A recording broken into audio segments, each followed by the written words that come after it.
Karibu bakunzi b'umurongo Nyarwanda TV, tubahaye karibu kuri channel yacu ari nayo channel yanyu.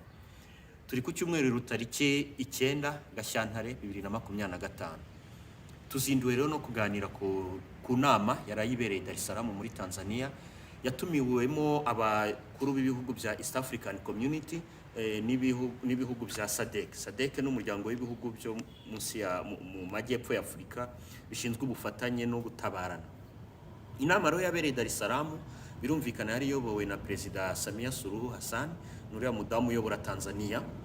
Yari yatumijwe kugira ngo abantu bicare basasa inzobe baganire uko ikibazo cyo mu burasirazuba bwa Repubulika ya Demokarasi ya Kongo cyakemurwa.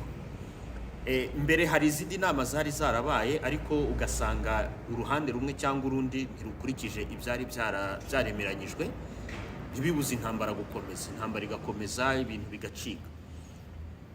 Haje rero kubaho icyifuzo cy'uko habaho inama ihuje abakuru b'iyo miryango yombi, hakaza aba East African Community, hakaza n'aba SADC, bagahurira Tanzania, bakicarana bakaganira kugira ngo bagire ibyo bemeranyaho bizima byazaherwaho mu minsi iri imbere, kugira ngo ikibazo cyatumye intambara ikomera mu burasirazuba bwa Repubulika ya Demokarasi ya Kongo gikemuke.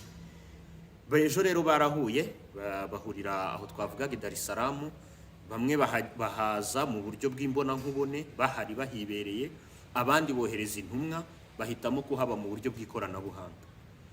Perezida w'igihugu cy'u Rwanda Nyakubahwa Paul Kagame yari ahari, hari na Perezida wa Uganda, ka Perezida wa Kenya, ka Perezida wa Tanzania, ka Perezida wa Somalia, ariko Perezida w'u Burundi Evariste Ndayishimiye hamwe na Perezida Felix Tshisekedi wa Repubulika Iharanira Demokarasi ya Kongo bo ntago bari bahari mu buryo bw'imbona nkubone. Ndayishimiye we yohereje Minisitiri w'Intebe witwa Gervais Ndirakobuca, ariko DRC nta muntu yohereje uretse kuba bahari mu buryo bw'ikoranabuhanga babareba kuri screen, kuri ecran. Baganiriye byinshi, ntago twari duhari, ariko tuba tubikurikirana mu buryo bw'ikoranabuhanga. Ariko icyo kintu batinzeho mu myanzuro 14 baganiriye banafashe, ni imyanzuro myinshi, ariko uwa 14 usaba Repubulika ya Demokarasi ya Kongo kwicara ikaganira na M23.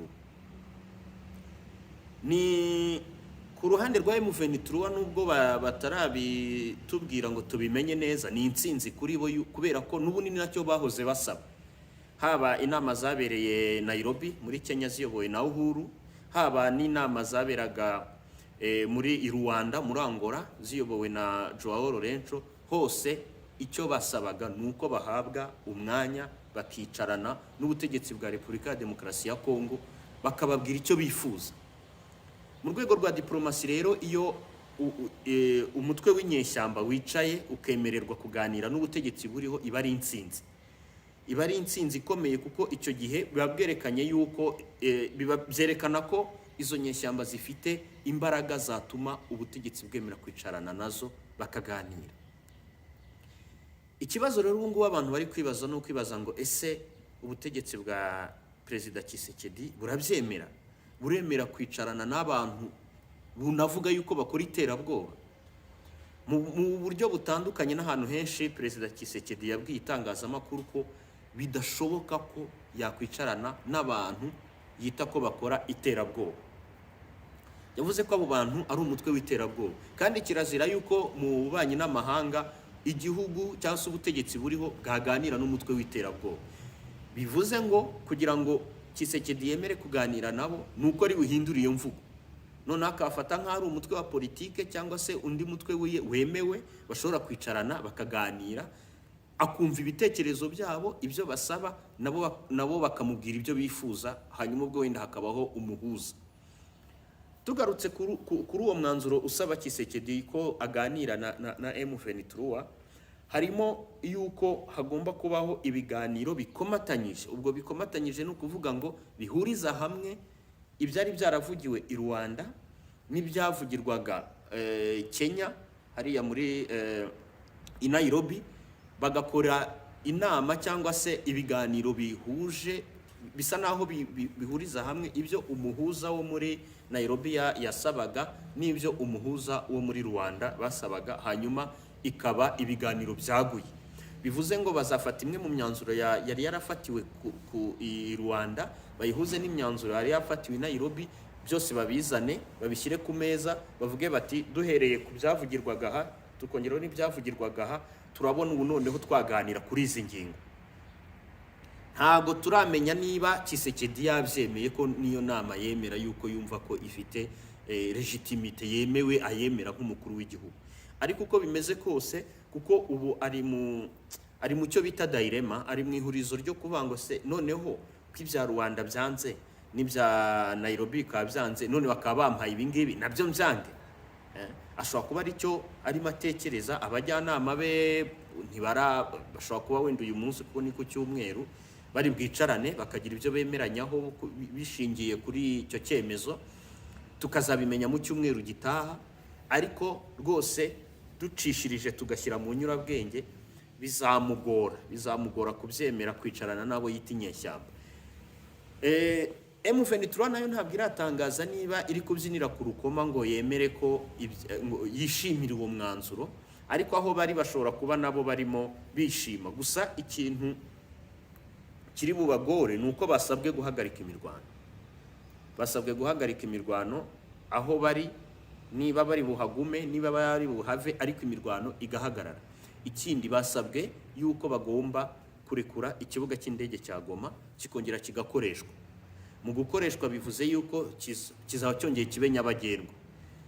Abazagicaho bazaba ibyo ari byo byose hari ukuntu babyemeranyije na M23 kugira ngo badafatwa nk'aho ari abanzi cyangwa se baje gutera ingabo mu bitugu abo yari isanzwe irwana nabo.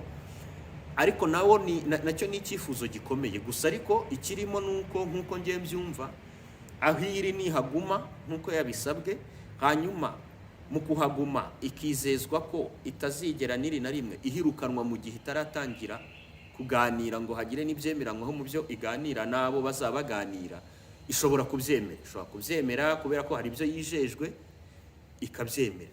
Ariko ikibazo gihari ni kimwe, ubuyobozi bwa Repubulika ya Demokarasi ya Kongo niburamuka butemeye kuganira na M23 harakurikiraho iki? Mu mboni zanjye intambara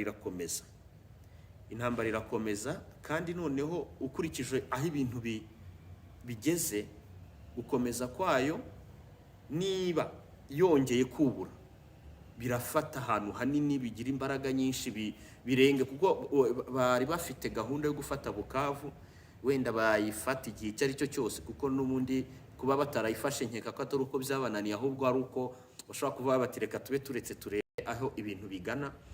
Ariko niba DRC itemeye ibyo yasabwe byo kuganira na M23, irakomeza iyo ntambara. FDLR bavuga nayo irahari, ntaho yagiye, kandi iracyari ikibazo ku Rwanda. Kuba rero kiri ikibazo ku Rwanda, u Rwanda narwo ruzakomeza rwihagarareho, cyane cyane ko ejo bundi hari abasirikare b'u Burundi boherejwe muri DRC kuyifasha. U Burundi bwohereje ingabo muri DRC kuyifasha. DRC irafatanya na FDLR kurwanya M23, kandi FDLR u Rwanda rifata nk'umutwe waruhekuye kandi utariyibagirwa cyangwa ukureho iyo ngengabitekerezo. Bivuze ngo u Rwanda narwo ruri maso, kandi Perezida wa Repubulika Paul Kagame yavuze ko DRC irengagiza impamvu u Rwanda rutanga zo kuba rwihagazeho, rwarashyizeho ziriya ngamba zo kwirinda. Bivuze ngo icyo turi kureba uyu munsi kuri iyi tariki ya 9 Gashyantare 2025 ni bishingiye ku byo baraye baganiriyeho byasohotse mu itangazo ryasohowe na SADC ifatanyije na East African Community. Ariko mu by'ukuri ntago tuzi ngo haba i Kigali, haba i Kinshasa, haba i Burundi, haba hehe ni agenda bafite. Ikiri bukurikireho mu cyumweru gitaha kuwa kabiri, kuwa gatatu cyangwa se nejo, n'uyu munsi wabona hasohotse amatangazo. Nicyo kintu tugomba twitega ko kiri buze kuvamo either ikintu cyiza ubwo mvuga nuko M23 iramutse yemerewe kuganira n'ubutegetsi bwa Repubulika ya Demokarasi ya Kongo, yatuza gashyira imbunda hasi bakaganira, ikaba intsinzi kuri yo, ariko nanone bikaba bifashije akarere kuruhuka. Cyangwa se yabyanga intambara igakomeza. Icyo gihe Perezida Tshisekedi yaba afite icyo yizeye kiri butume yizera ko iyo ntambara y'irwane koko akayitsinda. Iyo ntambara rero nanone yahita ibi y'akarere kose, nje niko mbyumva, kubera ko aho byari bigeze n'ubundi ntago hari ahantu horoheje. Biramutse rero bisubiye urudubi, ibintu byakomera kurushaho. Mu by'ukuri nuko ibintu byifashe.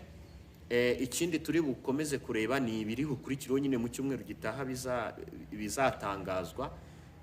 Tunasaba ko abakunzi b'umurongo Nyarwanda TV mukomeza gukurikirana ibiganiro tubagezaho, mukomeze mubikurikirane, murebe